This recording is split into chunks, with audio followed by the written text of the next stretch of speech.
హల్లెలూయా. ప్రియులారా, నహూము గ్రంథము మనం ధ్యానిస్తూ ఉన్నాం. ఈ నహూము అనే వ్యక్తి లేదా ప్రవక్త ఈ ప్రవచించిన ప్రవచనం ఎవరి కొరకయ్యారంటే మనం ముందుగా చెప్పుకున్నాం, నినివే పట్టణం గురించి అని చెప్పుకున్నాం. అయితే ప్రతి పుస్తకంలో ఒక పరిచయం ఉంటుంది, ప్రతి పుస్తకంలో దేవుని పరిచయం చేసే విధానం కనబడుతుంది. అలాగే ఈ పుస్తకంలో కూడా దేవుని పరిచయం చేసే విధానం ఒకటి కనబడుతుంది. ఎలా పరిచయం చేశాడు దేవుడిని?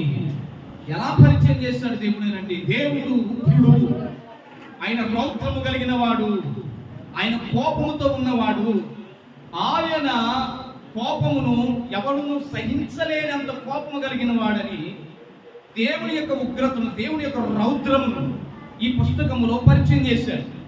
కోపమును పరిచయం చేశాడు. అలా పరిచయం చేసుకుంటూ వచ్చాడు. ఇది ఈ పుస్తకంలో ప్రారంభం.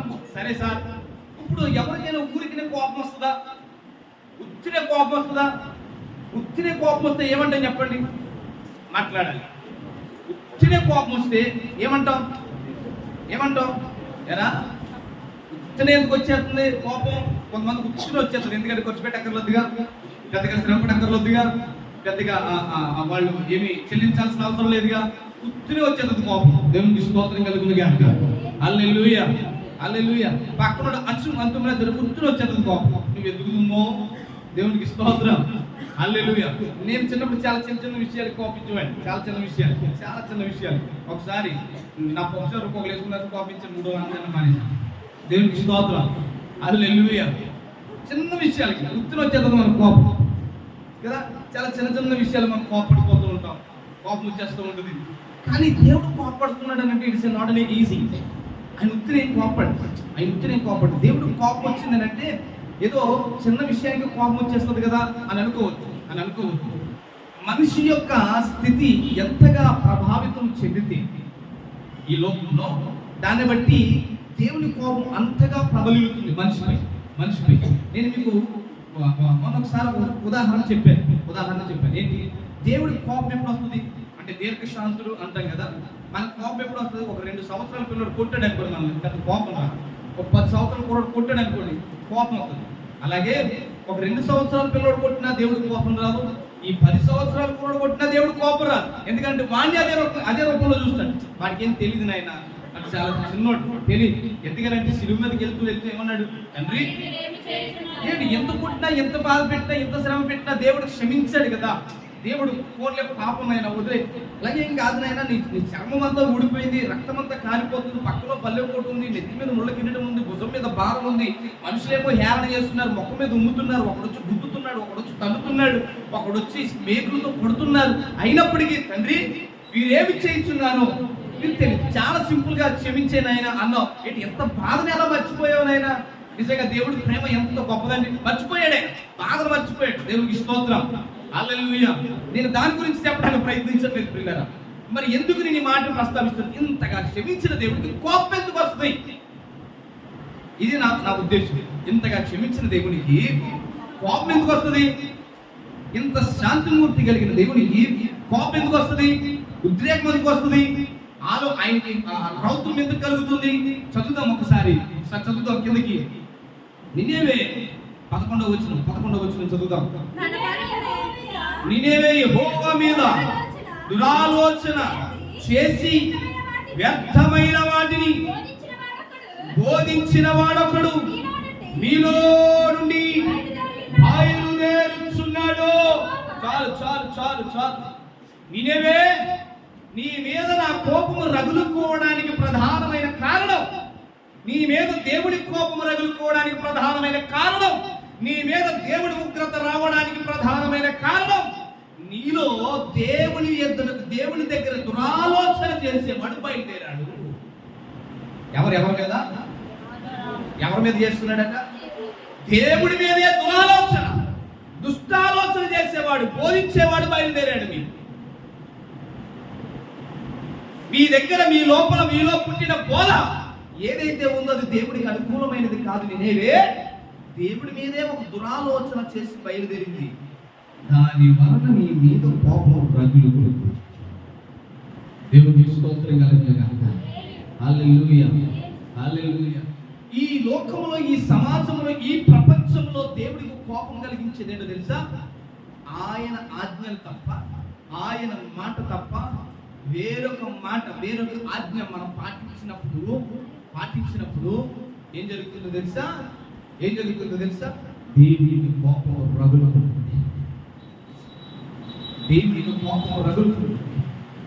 ప్రకటన గ్రంథంలో యెజబెలు అనే ఆమె గురించి ఒక మాట చెప్తున్నాడు. ఇదిగో సంఘములో వ్యభిచారం అనే బోధన చేస్తూ సంఘమును చెరుపుతున్న యెజబెలుకు శ్రమ. అంత కక్ష కట్టేది. అవును, ఎందుకంటే శ్రేష్టమైన బోధన ఇవ్వకుండా, మంచి బోధ విననివ్వకుండా, మంచి మాటలు విననివ్వకుండా, విననివ్వకుండా ఒక దుర్బోధను, దురాలోచనను, దురుద్దేశమును మనుషులలోనికి ఎక్కిస్తున్న వాడికి శ్రమ. మనం వినేది కూడా చాలా జాగ్రత్తగా వినాలి సుమా. చెప్తున్నారు కదండి, ప్రతిదీ వాక్యమే కదండి, మనకి అలా చెల్లించేకూడదు. వివేకముతో వినడం నేర్చుకోవాలి. వివేకముతో వినడం నేర్చుకోవాలంట. వివేకముతో గ్రహించడం నేర్చుకోవాలంట. వివేకముతో ఏది మంచిదో ఏది చెడ్డదో మనం నేర్చుకోవాలట. దేవునికి స్తోత్రం కలుగునుగాక. హల్లెలూయా. 3 రోజుల తర్వాత వండిన కూరని, ఈ రోజు ఫ్రెష్గా వండిన కూరని రెండుని ఎదుర్కొంటూ పెడితే ఏది తింటావు నువ్వు? అమ్మా, ఈ పక్కన 3 రోజుల కూర ఉంది కదా, నీకేం అర్థమైంది? దాని వాసన, దాని రూపం బట్టి నువ్వేం గ్రహించావు? It was spoiled. అది పాడైపోయింది. ఏమైపోయింది? అది పాడైపోయింది. అది పనిచేయింది. అలాంటి వివేచన వినే బోధలో కూడా ఉండాలట. నేనేమే పట్టణం చేసిన తప్పుడు పనులు ఏంటో తెలుసా? నేనేమే పట్టణానికి సువార్త ప్రకటించాడు ఒక ఆయన. ఎవరో తెలుసా? యోనా సువార్త ప్రకటించినప్పుడు మారింది. నేనేమే విన్నప్పుడు ఏం జరిగింది? మోకరించారు, తగ్గించుకున్నారు, లోబడ్డారు, ప్రభువుకు విధేయులయ్యారు, ప్రభువుని బ్రతిమలాడారు, ప్రభు పాదాలు పట్టుకున్నారు, ప్రభువుని వేడుకున్నారు, క్షమించిన ఆయన ప్రలాపించారు. దేవుడి క్షమాపణ వచ్చింది. గోనె పట్టు ధరించుకున్నారు, నూలు వస్త్రాలు తీసేశారు, శ్రేష్టమైన వస్త్రాలు తీసేశారు, గోనె పట్టు ధరించారు, బూడిదలో కూర్చున్నారు, అడిగారు ప్రభువుని. నిజం విన్నవాడికి, సత్యం విన్నవాడు చేసే పనిది. ప్రార్థన వ్యర్థము కాదు, ప్రార్థన కష్టం అనిపించదు వాళ్ళకి. ఎప్పుడైతే దేవుని సువార్తలను వింటావో, దేవుని మాటలను వింటావో, ఏదైతే మంచి బోధ ఉందో అదేమంటుందో తెలుసా? మోకరించు అని చెప్తుంది, ప్రార్థించు అని చెప్తుంది, చేతులెత్తు అని చెప్తుంది, ఆరాధించు అని చెప్తుంది, దేవుని మహిమపరచు అని చెప్తుంది, భక్తి జీవితం కలిగి ఉండు అని చెప్తుంది, పరిశుద్ధంగా బ్రతుకు అని చెప్తుంది, పవిత్రమైన మనసు కలిగి ఉండు అని చెప్తుంది. అదే చెప్తుంది. అంతకుమించి వాక్యం ఇంకేం చెప్పదు. కానీ నినేవేలో పుట్టిన బోధ ఎలాంటిదో తెలుసా? దేవుడి మీదే దురాలోచన చేసే, చెప్పండి, దేవుడి మీదే దురాలోచన చేసే బోధటది. ఎలాంటి బోధ అంటే అది? ఇప్పుడు దేవుడి మీదే దురాలోచన చేసే బోధ ఒకటి చేశాడు. ఎక్కడా? దేవుడి మీద దురాలోచనతో, ఒక దుర్బుద్ధితో, దుష్టత్వంతో, దుష్ట మనసుతో ఒకడు బోధ చేశాడు. ఎవరు? ఏదేను తోటలో ఆదామవ్వకి చేశాడు బోధ. ఇదిగో మీరు ఈ పండు తిన్నారనుకో ఏమైపోతారు? ఏంటి బోధ? ఏంటి చెప్పాలా బోధ ఏంటి? మాట్లాడుతుంది మీరు అందరూ. దేవునికి స్తోత్రం కలుగునుగాక. పాపం ఎండలుగా అత్తలేదు, బెంగెట్టుకున్నారా? ఎండలుగా అత్తలేదు, అయినా బట్టలు ఏమో అత్తలేదు. బయట ఎండ పెట్టిన రకరకాల అత్తలు వస్తువులు ఏమి ఎండలేదు నాయన అన్నట్టుంది. అత్తలేండి, మీరు మొక్కలు చూడండి. దేవునికి స్తోత్రం కలుగునుగాక. హల్లెలూయా. అక్కడ వారికి చేసిన బోధ ఏమిటి? మీరు ఈ పొట్టు తింటే ఏమన్నాడు మీ దేవుడు? చచ్చిపోరు మీరు. ఏమవుతుంది? వాళ్ళు మారిపోతారు. ఎలా మారిపోతారు? దేవతలు ఎలా మార్చేస్తాడు దేవుడు. మీరు దేవతలు అయిపోతారు. వీడి బోధ ఏంటట? మీ దేవుడు చెప్పిన బోధ వెనకండి. అర్థమవుతుందా? మీ దేవుడు చెప్పిన బోధ వెనకండి. మీ దేవుడు చెప్పిన బోధను నమ్మకండి. మీ దేవుడు చెప్పిన మాటను పాటించకండి. అది పాటిస్తే ఏమవుతుంది? అది పాటిస్తే అప్పుడు దాకా వీళ్ళు ఏం పోయక్కర్లొద్దు, వీళ్ళు ఏం చేయక్కర్లొద్దు, శ్రమ పడక్కర్లొద్దు, కష్టపడక్కర్లొద్దు. చక్కగా ఏదైనా తోటలో హాయిగా, హ్యాపీగా, సాఫీగా తిరుగుతున్న వీళ్ళు. ఇది మొదటి పాయింట్. రెండోది ఏంటి తెలుసా? దేవుడితో సహవాసం కలిగి ఉన్నారు వీళ్ళు. దేవుడితో చట్టా పట్టాలు వేసుకుని తిరుగుతున్నారు, దేవుడితో సంభాషిస్తున్నారు, దేవుడితో పంచుకుంటున్నారు. ఏ మాట వినడం వల్ల? దేవుని బోధ విన్నంతసేపు బతికి ఎలా ఉంది. కానీ ఒక దుర్బోధకుడు పుట్టాడు వీళ్ళలో, ఒక దుష్టాలోచన చేసేవాడు పుట్టాడు వీళ్ళలో, ఒక దుర్బోధ చేసే భయంకరమైన దుష్టాత్మ పుట్టింది వీళ్ళలో. ఏమని? వీరి పండును తింటే, ఏం తింటే? పండును తింటే మామూలుగా ఉండదు. ఎవరు అంటే గబగబా పోసేసింది, ఆత్రం ఎక్కువ. దేవునికి స్తోత్రం కలుగుతుంది కాక. హల్లెలూయా. 1000 కడితే 10,000 వస్తాయని ముందుగా ఎత్తమ్మా. దేవునికి స్తోత్రం కలుగుతుంది కాక. అవునే కాదు, 1000 కడితే 10,000 వస్తాయి అన్న అనుకోండి, వెనక ముందు ఆలోచించం. ఓకే పని ఏం తెలుసు, ఇంటికాడ మొగోళ్ళు దబాయించి పరిగెట్టేస్తాం వెళ్ళి. దేవునికి స్తోత్రం కలుగుతుంది కాక. ఎక్కడో డిబ్బీలో దాచుకున్న డబ్బులన్నీ తీసుకొచ్చి కట్టేస్తామా. ఎందుకు? 10,000 వస్తున్నాయి కదా. వీడు కూడా అలాంటి ఆశ పుట్టించాడు, వీడు కూడా అలాంటి ఆశ పుట్టించాడు. ఏమని?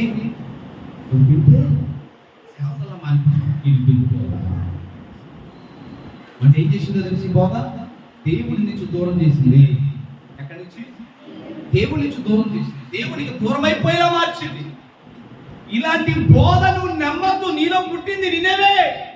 నిన్ను చెడిపే బోధ పుట్టింది, నిన్ను చెరిపే బోధన వింటున్నావు నువ్వు, నిన్ను చెరిపే విధానాన్ని పాటిస్తున్నావు, మాటలు పాటిస్తున్నావు నువ్వు. నేనేవే ఇది మంచిది కాదు. దేవునికి కోపం ఎప్పుడు రగులుకుంటుందండి? మనం ఎప్పుడైతే ఆయన మాటలు వింటున్నామో వారి మీద. చదవండి ఒకసారి. ఉత్తముడు, యెహోవా ఉత్తముడు, శ్రమ దినమందు ఆయనే. అవును, నమ్మిక ఇచ్చు వారిని. చాలు చాలు చాలు చాలు. ఎవరంట? ఎవరిని తెలుసుకుంటాడంటే ఆయన? తన యందు నమ్మిక ఇచ్చువారు ఆయన ఎరుగును. ఆయనకి తెలుసండి ఎవరైతే ఆయన నమ్ముతున్నారో, ఆయన మాటలు వెంబడిస్తున్నారు, ఆయన మాటల ఆజ్ఞలు పాటిస్తున్నారు, ఆయన కొరకు జీవిస్తున్నారు, ఆయన పట్టుకుని ముందుకు పెడుతున్నారు, ఆయన్నే నాశనంగా తీసుకుని ముందు పెట్టుకుని నడుస్తున్నారు. ఆయన తెలుసు. నువ్వేం బాధపడిపోయి కృంగిపోయి కృషించుకోవాల్సిన అవసరం లేదు. ఆయనకు తెలుసు ఈ శ్రమ కాలంలో ఆయన ఉత్తరము ఇచ్చుతాం. మరి ఎవరికండి శ్రమ? ఎవరైతే ఆయన బోధను నమ్మటం లేదో, ఆయన వాక్యమును నమ్మటం లేదో, ఆయనను నమ్మటం లేదో. దేవునికి స్తోత్రం కలుగును గాక. హల్లెలూయా. ఈరోజు చాలా మందికి మంచి మంచి బోధలు కావాలి. ఎలాంటి బోధలు కావాలి? మంచి మంచి బోధలు. ఈ బోధలు ఎలా ఉండాలి చెప్పాలి. ఈ బోధ ఎలా ఉండాలి? అర్థలేదు. ఈ బోధలు ఎలా ఉండాలి అంటే చెప్తాను వినండి. వారి చెవులకు వినసొంపుగా ఉండాలి. చెప్పండి, ఎట్లా ఉండాలి? వారి చెవులకు వినసొంపుగా ఉండాలి. వారి మనసుకు కష్టం అనిపించకూడదు. వారి మనసుకు కష్టం అనిపించకూడదు. వారి ఏమాత్రము కూడా వారి మనోభావాలు దెబ్బతినకూడదు. దేవునికి స్తోత్రం కలుగుతుంది కాక. హల్లెలూయా. ఇలా ఉండాలి బోధ అంటే. ఎట్లా ఉండాలి? ఇలా ఉండాలి. కానీ వాక్యాన్ని దేంతో పోల్చాడు తెలుసా? వాక్యాన్ని దేంతో పోల్చాడు తెలుసా? ఖడ్గము, 2 అంచుల వాడి గల ఖడ్గము. సార్, కత్తి ఎప్పుడు కూడా ఎవరిని హ్యాపీగా ఉండి ఈ పోకొని అందరు ఈ పోక్కడ సమగా ఉండడానికి చేయలేదు. అది ఎప్పుడు కూడా చెప్పండి, నరకడానికి. కూరగాయలైనా ఇంకొకటైనా దాన్ని ఎందుకు వాడతాం? నరకడానికే. ఈ వాడి కలిగిన వాక్యం ఏం చేస్తుందో తెలుసా? లోపల నీకు దేవునికి మధ్యలో ఆటంకంగా నిలబడిన ప్రతి ఆటంకాన్ని నరుగుతున్నది. అలా నరికినప్పుడు మనసు కష్టంగా ఉంటుంది, కొంచెం ఇబ్బందిగా అనిపిస్తుంది, కొంచెం కష్టం అనిపిస్తుంది. ఇలాంటి బోధలు నచ్చట్లా. ఒక మంచి కథ చెప్పాలి. ఫస్ట్ ఏం చెప్పాలి? ఒక మంచి కథ చెప్పాలి. అనగా ఒక ఊళ్ళో ఒక రాజు గారు మరి గుర్రం ఎక్కి ఆయన ప్రయాణం చేస్తూ వెళ్తూ ఉండగా ఇలా మొదలెట్టి చివరికి యేసయ్య కూడా మన రాజు అంటే దేవునికి స్తోత్రం కలిగింది. అలాంటి వాక్యాలు అయితే అయ్యగారు ఎంత భాష ఇస్తారు మా కోసం వాక్యం. దేవునికి స్తోత్రం కలిగింది కానీ అలాగే కొంచెం ఎక్కడైనా కట్టుగా తగిలిందనుకో ఆయన పనేదని చెప్పుకుని పోవాలా. దేవునికి స్తోత్రం కలిగింది కాక. హల్లెలూయా. వెంటనే ఎందుకు మనసు కొంచెం కష్టం అనిపించింది కదా. నేనేవే నేర్చుకున్న విధానం ఏంటో తెలుసా? వారి మనసుకు కష్టంగా ఉన్న దేవుని బోధన పక్కనే తెలిసింది. వీరిలో ఒక బోధకుడు పుట్టాడట. ఏంటో తెలుసా? మీకు నచ్చినట్టు మాట్లాడాలి. మీకు ఎలా కావాలితే అలా ఉండండి, మీరు ఎలా కావాలితే అలా జీవించండి, మీరు ఎలా కావాలితే అలా నడవండి, మీరు ఎలా కావాలి ఏది కావాలితే చేయండి, తప్పేముంది, మీ ఇష్టం అన్నాడు. ఇక నినేవే రెచ్చిపోయి మామూలుగా లేదు, ఇక ఎవరి కోపం రగులుకుంది, జాగ్రత్త జాగ్రత్త జాగ్రత్త. దేవుని కోపం రగులుకోకుండా ఉండాలి అని అంటే నీ బోధ ఏ బోధ వింటున్నావు ఒక్కసారి స్వచ్ఛమైన వాక్యం నీ హృదయాన్ని చేరుతుందా? ఆ వాక్యాన్ని బట్టి హృదయం గద్దించబడుతుందా? ఆ వాక్యాన్ని బట్టి మనసు గద్దించబడుతుందా? మనం గద్దించబడుతున్నామా? చేసే పనులు మానగలుగుతున్నామా? ప్రభువుకు అనుకూలంగా బ్రతకగలుగుతున్నామా? ఈ బోధ నన్ను చెక్కగలుగుతుందా? ఈ బోధ నన్ను మార్చగలుగుతుందా? ఈ బోధ నాలో పరివర్తన తీసుకురాగలుగుతుందా? అలా తీసుకురాలేకపోతే ఈ బోధ మంచిది కాదు. వదిలేయ్. వాక్యం నేను పరివర్తనలో తీసుకొస్తాను. నిన్ను సమర్థించే బోధన వైపు తిరగ. మరలా చెప్తున్నాను, నిన్ను సమర్థించే బోధన వైపు తిరగ. కష్టమైనా సరే, నీ మనసును కష్టపెడుతున్నా సరే, సత్యమైన వాక్యం వైపు తిరుగు. సత్యమైన వాక్యం వైపు తిరుగు. దేవుడికి స్తోత్రం కలుగునుగా. ఈ సత్యమైన వాక్యం ఏం చేస్తుందయ్యా? నీలో ఉన్న అసత్యాన్ని బయట పడేస్తుంది. నీలో ఉన్న అసత్యాన్ని బయట పడేస్తుంది. ఉంచుదో లోపల. దేవుడికి స్తోత్రం కలుగునుగా. హల్లెలూయా హల్లెలూయా. ఉంచుదో లోపల, బయట పడేస్తుంది. నేను మరలా చెప్తున్నాను, ఈ సత్యమైన వాక్యం నువ్వు స్తోత్రం కలుగునుగా. ఈ వాక్యము నిన్ను పరివర్తనలోకి మారుస్తుంది. ఈ వాక్యం నిన్ను పరివర్తనలోకి మారుస్తుంది. ఏం సార్ నిజంగా మారుస్తుంది? అవును మారుస్తుంది. ఎలా మారుస్తుందండి అంటే, ఎలా మారుస్తుంది అంటే, ఒక్కసారి దేవుడి మాట విన్న అబ్రహాముల ఆశీర్వాదకరంగా మారుస్తుంది. ఒక్కసారి మాట విన్న నోవాహు కుటుంబాలాగా మారుస్తుంది. ఒక్కసారి మాట విన్న దేవుడితో నడుచుకుంటూ వెళ్ళిపోయిన హానోకులా మన జీవితాన్ని మారుస్తుంది. దేవుని స్తోత్రం. హల్లెలూయా. ఆయన మాట శ్రేష్టమైనది, ఆయన బోధ శ్రేష్టమైనది, ఆయన వాక్యం శ్రేష్టమైనది. శ్రేష్టమైన దాని వైపు మనము తిరగాలి. శ్రేష్టమైన దాని వైపు మనము తిరగాలి. అబద్ధమైన వాటి వైపు, అబద్ధాల వైపు మనం వెంటనే యోచన పెడితే ఎవరి మీద దురాలోచన చేశారట? యెహోవా మీదే దురాలోచన పుట్టిందట. మనుషులు మన మీద. దేవునికి స్తోత్రం కలుగునుగా. హల్లెలూయా. దేవుడి మీదే దురాలోచన చేశారట నినేవే పట్టణస్తులు. ఇక మనుషులు మనమెంత? అంతేనండి. దేవుడికి స్తోత్రం కలుగునుగా. హల్లెలూయా. దేవుడి మీదే ఒక దుర్బుద్ధిని వారు ప్రచారం చేస్తున్నారు. దేవుడి మీదే ఒక దురాలోచన వారు కలుగు చేస్తున్నారు. మనుషులు మన మీద కుట్టడానికి మనల్ని ఫలానా అంటున్నారు, ఎలా నిందిస్తున్నారు, మన మీద బాధపడాలి. దేవుడి మీద ఇస్తున్నారు, మనుషుల మీద వేయలేరా? మరి ఎవరయ్యారంటే దురాలోచన కలిగిన బోధము. నేను మరలా దేవుని వాక్కును తప్ప వేరే మాటలను పాటిస్తే దేవుడు నిన్ను క్షమించడు, నన్ను క్షమించడు, లోకమును క్షమించడు. ఆయన కోపము, ఆయన ఉద్రేకము, ఆయన రౌద్రము మన మీద ప్రభు. దేవుని స్తోత్రం కలుగునుగా. హల్లెలూయా. ఇంత కిందకి 14వ వచనం చదువుదాం.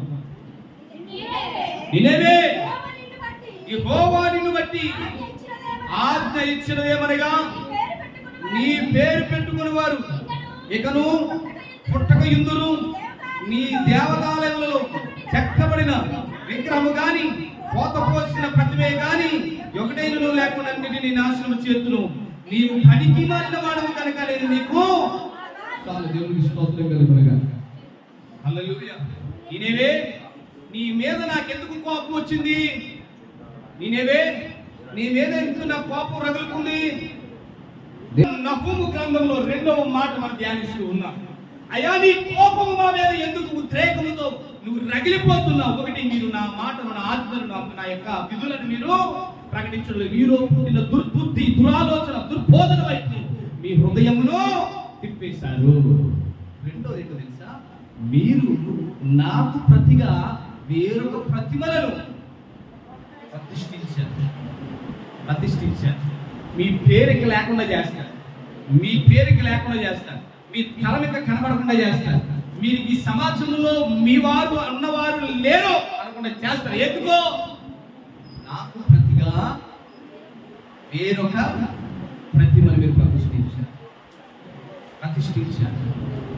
అది నా బాధ, అది నా బాధ. దేవునికి స్తోత్రం కలిగింది. హల్లెలూయా, హల్లెలూయా, దేవునికి స్తోత్రం, హల్లెలూయా. జాగ్రత్తగా విన్నప్పుడు మనకి చెందవలసిన ప్రతిమను, మనకు చెందవలసిన ప్రభావం, మనకు చెందవలసిన ఘనతను వేరే వాటికి అప్పగిస్తే మనం ఒప్పుకుంటామా? మాట్లాడాలి, ఒప్పుకుంటామా? ఉదాహరణ చెప్తున్నాను వినండి. ఉదాహరణ, భర్త చాలా కష్టపడి వచ్చి నెల రాగానే చేతులు పట్టుకుని వచ్చి చేతులు పెట్టగానే ఆ జీతాన్ని చూసి ఆహా మా ఆయన ఎంత మంచివాడు, నీ వంటి భర్త నాకు ఎక్కడా లేడని చెప్పి ఇప్పుడు ఆ డబ్బులు తీసుకుని వెళ్ళి బీరువాలో పెట్టి అదే నా భర్త అంటే బాగుంటుందా? మాట్లాడు, అదే నా భర్త అంటే బాగుంటుందా? మరి కష్టపడినోడు ఏమైపోయాడు, శ్రమపడినోడు ఏమైపోయాడు, కష్టపడి తీసుకొచ్చినోడు ఏమైపోయాడు? తెచ్చిన దాన్ని నువ్వు ఆరాధించడం మంచిది, ఓకే, కనపడించడం కాదని. మరి తెచ్చినోడు ఎక్కడికి పోయాడు? అది నా దేవుడు బాధ. మరి నేను కలుగు చేసిన సృష్టిని మీరు ఆరాధిస్తున్నారు, సృష్టికర్తను నేను. ఈ లోకంలో చెట్లు, రాళ్ళు, పుట్టలు పుట్టడానికి కారణం నేను, అవి కలుగు చేసిన వాడు నేను. నదుల్లో నీళ్లున్నా, సముద్రంలో నీళ్లున్నా దానికి కారణము నేను. ఆకాశంలో నక్షత్రం ఉండడానికి కారణము నేను. సూర్యచంద్రులు వెలిగించబడడానికి కారణము నేను. మనుషులు జీవము కలిగి నడవడానికి కారణము నేను. ఈ చెట్లు ఫలించడానికి కారణము నేను. ఈ చెట్లు జీవించడానికి కారణము నేను. కానీ నువ్వేమంటావు వెళ్ళి, నాకు చెందవలసిన పక్కన నువ్వు వారికి చెందిస్తున్నావు. కన్న తండ్రిని పక్కన పెట్టుకుని మరొక తండ్రి అంటే ఎట్లా ఉంటుంది? గుండె పగిలిపోతుంది, హృదయం బద్దలసిపోతుంది, బ్రతకాలనిపించదు. కానీ అదే పదే పదే పదే చేస్తుంటే దేవుడికి కోపం పడుతుందా? మీరు ఏం చేశారట? దేవుడికి ప్రతిగా మరొక ప్రతిమని చేసి నీవే మా దేవుడివి ఎంతో ఓపికగా నడిపించుకొచ్చి దేవుడు సముద్రమును దాటించి సంతోషంగా వారికి వాగ్దానం ఇవ్వబోతున్న సమయంలో దేవుడి దగ్గర నుంచి ఆ మాట తీసుకుందామని మోసే కొండ ఎక్కుతుంటే వీళ్ళు ఏం చేశారు చెప్పండమ్మా? వీళ్ళు ఏం చేశారు? కింద కూర్చుని మేము ఖాళీగా ఉండలేకపోతున్నాం, దేవుడు అనేవాడు కనబడలేదు కనుక మాకు ఒక దేవుడు తయారు చేసుకోవాలి కనుక మాకున్న చెవులో ఈ ముందులో ఈ అన్ని తీసుకువచ్చి నీ ముందు పెడతాం. అహరోను మా కొరకు ఒక చక్కటి దూడను చేస్తే అదే మమ్మల్ని ముందుకు నడిపించు. దేవునికి కోపం మామూలుగా రాదు. ఏం చేశాడట? ముస్తాడు, ముసే ఏ అందరినీ చేస్తాను, వద్దు ప్రభు నాయన అలాగా ఏమని కొంచెం కోపపడు. సముద్రం దాటించావు కదా, పిలిపించావు కదా, ఎక్కడ వరకు అది కాదు మోసే. నాకు ప్రతిగా వాళ్ళు చేస్తున్న పనేటి, వాళ్ళని ఐగుప్తు దేశం నుంచి విడిపించిన వాడు నేను, శత్రు సమూహం నుంచి విడిపించిన వాడు నేను, సముద్రం దాటించిన వాడు నేను, ఆహారం ఇచ్చిన వాడు నేను, నీళ్ళు ఇచ్చిన వాడు నేను, వారికి వాగ్దానం ఇచ్చిన వాడు నేను. ఇన్ని చేసిన నన్ను వదిలేసి ఒక ప్రతిమను ముందు పెట్టుకుని నీవే మా దేవుడు అని ఒళ్ళుపాయ తెలియకుండా ఎగురుతున్నారు వాళ్ళు. కోపం రాదా దేవుడికి? నేనేవే చేస్తున్న పని అది. దేవునికి స్తోత్రం, హల్లెలూయా. దేవునికి ప్రతిగాలు వేరే ప్రతిమను నువ్వు ఏమాత్రమును చెప్పు, ఏమాత్రమును ప్రతిష్ఠించకూడదు. హల్లెలూయా, హల్లెలూయా. ఇప్పుడు మనందరం కూడా ఆ జాబితాలో లేవు అనుకుంటున్నాం కదా. మనందరం కూడా ఆ జాబితాలో లేవు. నేను ఎవరిని ఏ ప్రతిమని ప్రతిష్ఠించలేదండి. మేమందరం కూడా యేసుక్రీస్తుని నమ్ముకున్నామండి, మేమందరం కూడా ఆయన్ని ఆరాధిస్తున్నామండి, మేమందరం కూడా ఆయన్ని మహిమపరుస్తున్నామండి అని లోపల ఒకలాంటి ఫీలింగ్ కలుగుతుంది కదా. ఇప్పుడు కొన్ని లిస్టులు చెప్తారు, ఆ లిస్టులు కనుక మనలో లేవనుకో ఓకే చాలా వెరీ గుడ్, మీలో ఏ ప్రతిష్టమైన ప్రతిభలు లేవు. దేవునికి స్తోత్రం కలుగును కనుక హల్లెలూయా. పొద్దున్నే లేచిన వెంటనే మోకరించి ప్రార్థన చేయాలన్నది దేవుడి మాట, ఇది దేవుని నియమం. కానీ లేచిన వెంటనే సెల్ ఫోన్ నేను వాడతలేదు అన్న వాళ్ళు చెప్పండి సార్. లేచిన వెంటనే నేను మొబైల్ పట్టుకుంటలేదని అన్న వాళ్ళు చెప్పండి సార్. నా దేవుడికి ఇవ్వాల్సిన సమయాన్ని దేవుడికి ప్రతిగా నా మొబైల్ ఫోన్కి ఇస్తున్నాను అన్నవాళ్ళు చెప్పండి సార్. ఇవ్వట్లేదు అన్నవాళ్ళు మంచివాడు. నీ జీవితంలో ప్రతిమ ఏముందో తెలుసా? మొబైల్ అయిన ప్రతిమను పెట్టు. వాక్యం బైబుల్ అయినా సరే ఇలా ఈ సిరేయడానికి ఇష్టపడతావు, కానీ ఫోన్ని మాత్రం చాలా చక్కగా పౌచ్ ఒకటి పెడుతుంది. ఐడాల్టరీ. అది కూడా దేవుడికి అయిష్టమైన చెప్పండి ప్రతిమే. నేను సెల్ ఫోన్ వాడొద్దని చెప్పట్లేదు, అది పాపని నేను చెప్పట్లేదు, తప్పని నేను చెప్పట్లేదు.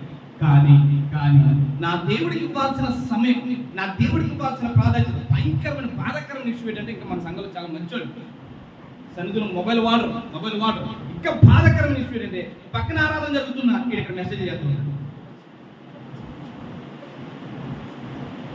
దేవుడికి ఇవ్వాల్సిన సమయం ఎవరికి ఇవ్వాల్సింది?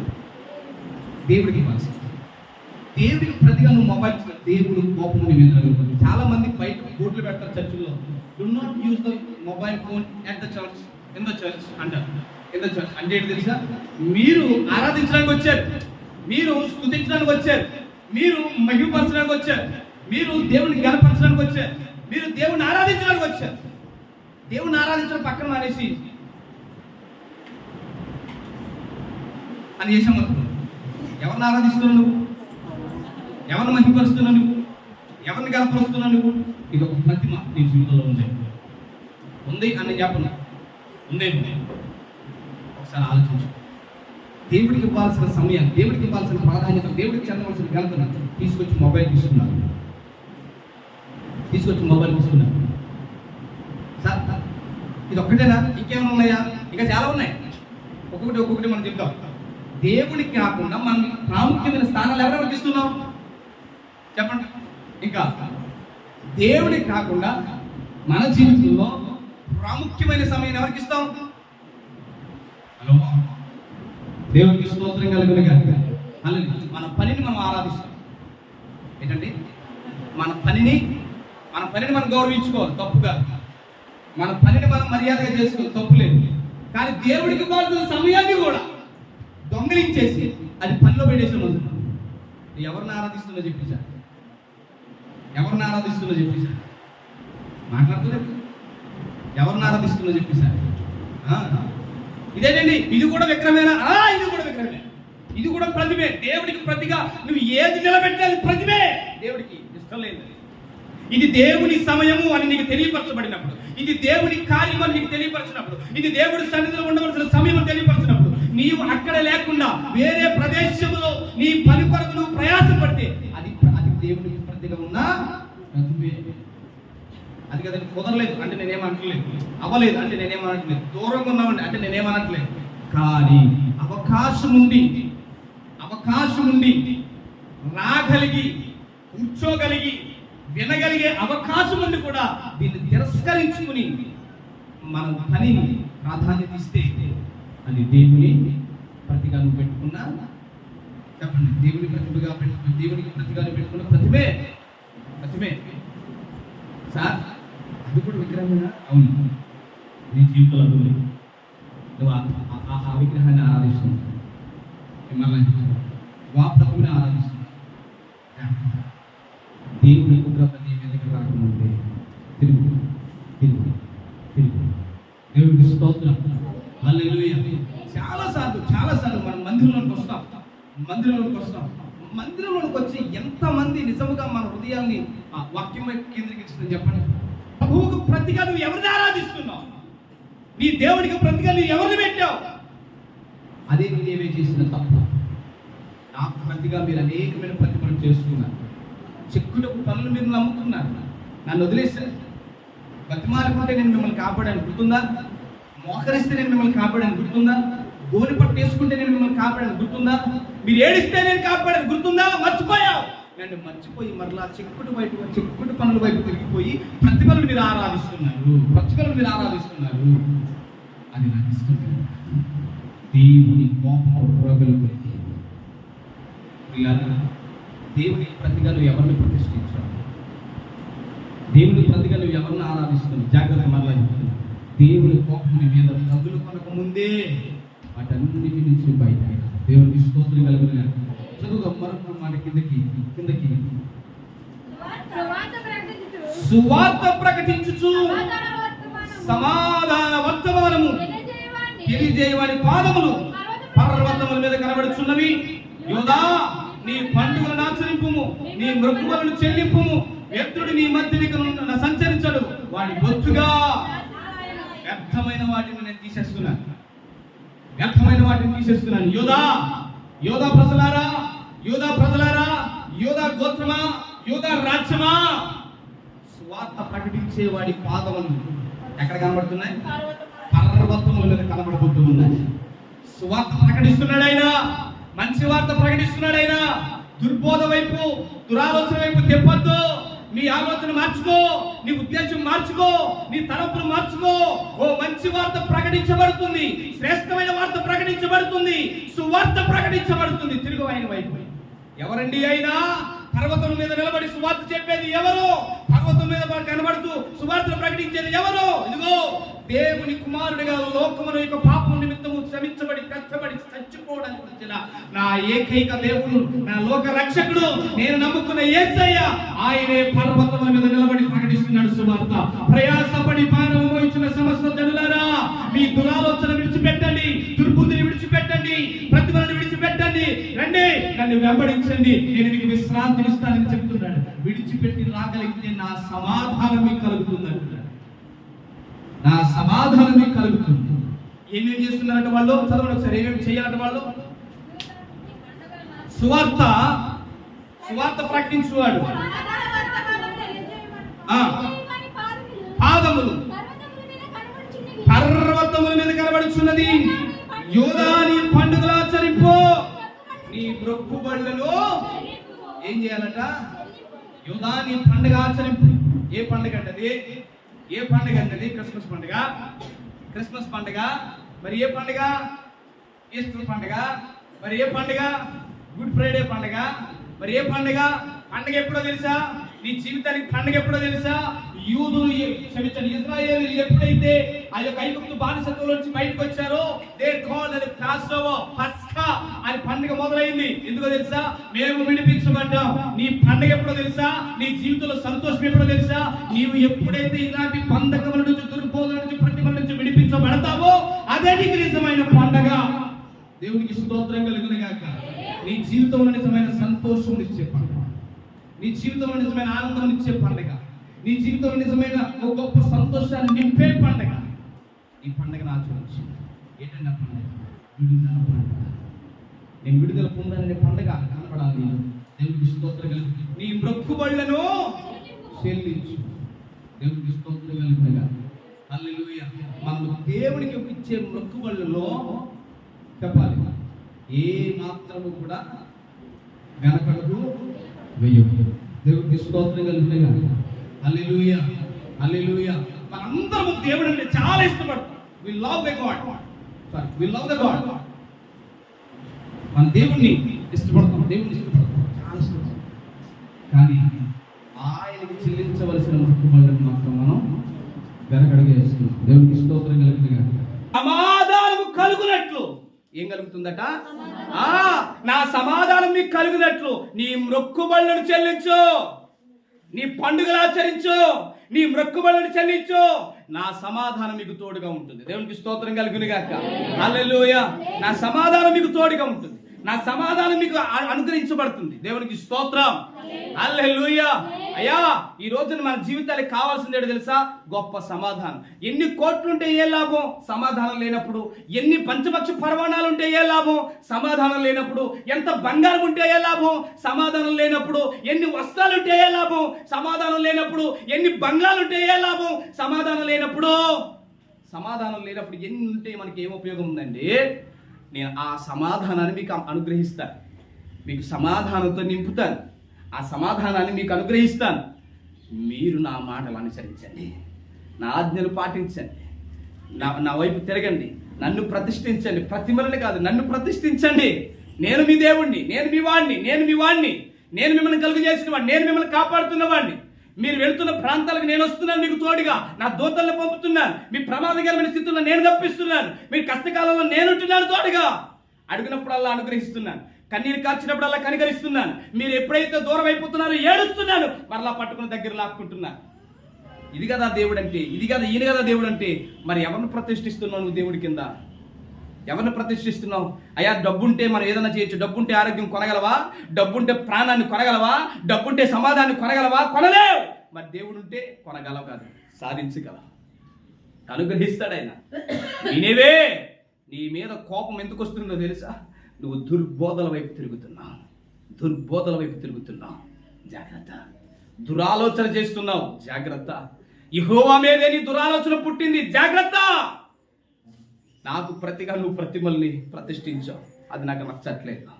అందుకే దేవుడు ఎలా వస్తున్నాడంటే నేనేమే మీదకి ఉగ్ర రూపుడై వస్తున్నాడు, రౌద్రము కలిగిన వాడై వస్తున్నాడు. నేను మరలా చెప్తున్నాను, యేసయ్య నీ దగ్గరికి వచ్చేటప్పుడు ఆయన సమాధానకర్తగా రావాలి. ఆమేన్. దేవునికి స్తోత్రం. ఆయన సమాధానకర్తగా రావాలి నీ దగ్గరికి. కోపంతో రాకూడదు. నిన్ను ప్రేమించేవాడిగా, రెండు చేతులు చాపి నిన్ను ఆలింగనం అనగా నిన్ను కౌగిలించుకునేవాడిగా రావాలి నీ దగ్గరికి. నిన్ను మనసును హత్తుకునేవాడిగా రావాలి నీ దగ్గరికి. నీ కన్నీరు తుడిచేవాడిగా రావాలి నీ దగ్గరికి. నిన్ను ఓదార్చేవాడిగా రావాలి నీ దగ్గరికి. కోపంతో వచ్చే విధంగా చేయకు. నా ప్రభువులను స్వీకరించి, ఎలాగయ్యా ఆయన మాత్రమే ప్రతిష్ఠించు, ఆయన మాత్రమే ప్రతిష్ఠించు. వేరే వాటికి ఆ మహిమని ఇవ్వద్దు, వేరే వాటికి ఆ ఘనతని ఇవ్వద్దు. నా ప్రభువుకి నువ్వు చెల్లించాల్సిన మొక్కుబడులు చెల్లించు, సమాధానం నీకు కలుగుతుంది.